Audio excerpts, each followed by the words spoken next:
guys, what's up? In today's episode, I want to talk about the life of an indie artist and how we need to be so much more than just musicians making music. Now, I've been doing it for more than 20 years at different levels, so hopefully this can give you some useful insight into how this works. Now let's get to it. If you, like me, love music, and chances are, since you've ended up on my YouTube channel and you're wanting to become a successful indie artist, there are a few things you need to know, or to be. Or even more precisely, there are quite a few things you need to learn. And you can either learn them by trying and potentially failing, or you can take advice from people who know what it's like starting out. Because it can be tough, and it can be lonely. I'll touch more on those topics later in the video. Growing up and growing into music, gradually gaining experience, making plans and sparking ambitions, I remember dreaming about being signed to a label, getting a record deal. That was the holy grail. You know what I mean? In 2021, this has changed quite drastically. Lots of indie artists are still working towards getting a record deal, but we know that just as many of us are seeing great benefits from operating on our own. So why is being an independent artist so much more than just the music? In this video, I will address those not signed to a major label or to a management deal.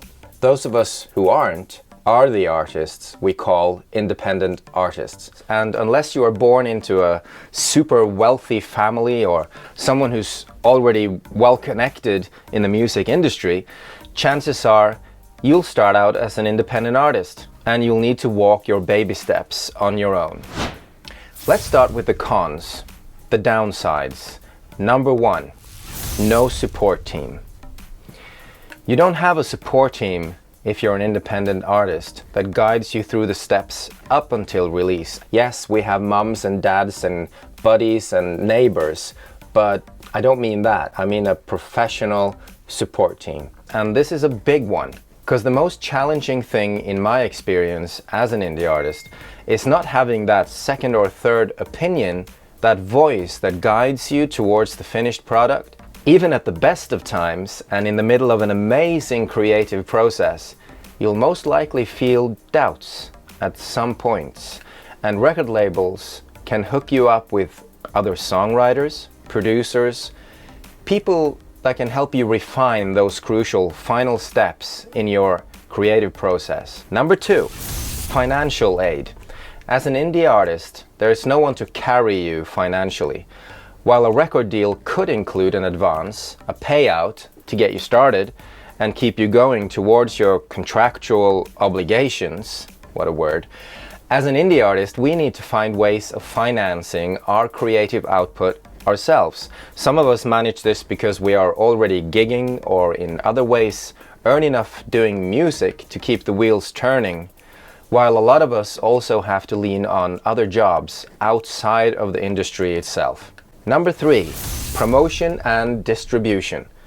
When operating as an independent artist, you either need to outsource promotion and distribution, or you need to take the time to learn how to do it yourself. And let me tell you, companies that provide promotional services can be expensive, and you also have to look out for scams. Most of the time, you get what you pay for. But to keep costs down, you can certainly benefit from learning a lot of tricks to promote yourself. And although this can result in varying results, it also saves you forking out a lot of money on things outside of what we really want to do, create music. Now, be prepared to dive deep though, as promotion is not something you learn overnight. Now for the good sides of being an independent artist. Here's my list. Number one, less interference and pressure. So operating on your own is not entirely without positives, and for me it means I can make my creative choices without a CEO of a major or a manager looking over my shoulder or outright making unwanted decisions for me. I am in charge of my process and my end result. Number two, ownership. We hear a lot about artists falling into conflict with their labels, because they've entered into less than favorable contracts. One of the points in these conflicts tend to be about ownership of masters.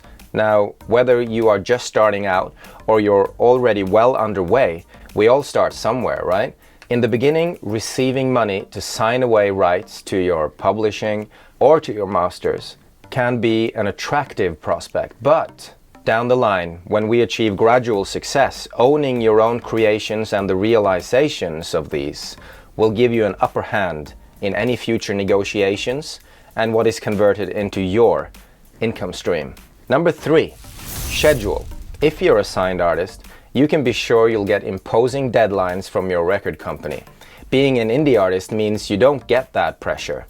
But in my experience, it's good to have set deadlines, even if you're the one setting them for yourself. So with those pros and cons listed, it's still important to remember that being an independent artist is rarely a choice. And by that, I mean that most of us probably would jump at the opportunity of a record contract if it was presented to us. And even though lots of artists are signed every week, most of us never get that offer. But stay positive, chin up, and remember that working independently is pretty good as well. In fact, if I had an offer from a major today, I'd be pretty picky about the terms of that contract. As mentioned above, even though it has its benefits, it will also take away a lot of your creative freedom. Through over 20 years as an indie artist, I've found ways of expanding my skills way beyond my core expertise. And with such an amazing online community of music professionals and artists, there's never been a better time to be a successful independent artist than right now. If you like the video, please give it a thumbs up and consider subscribing to the channel. And don't forget to let me know in the comments what you think. Or perhaps you think I've left out important points. I'd love to hear your thoughts. Until the next video, peace out.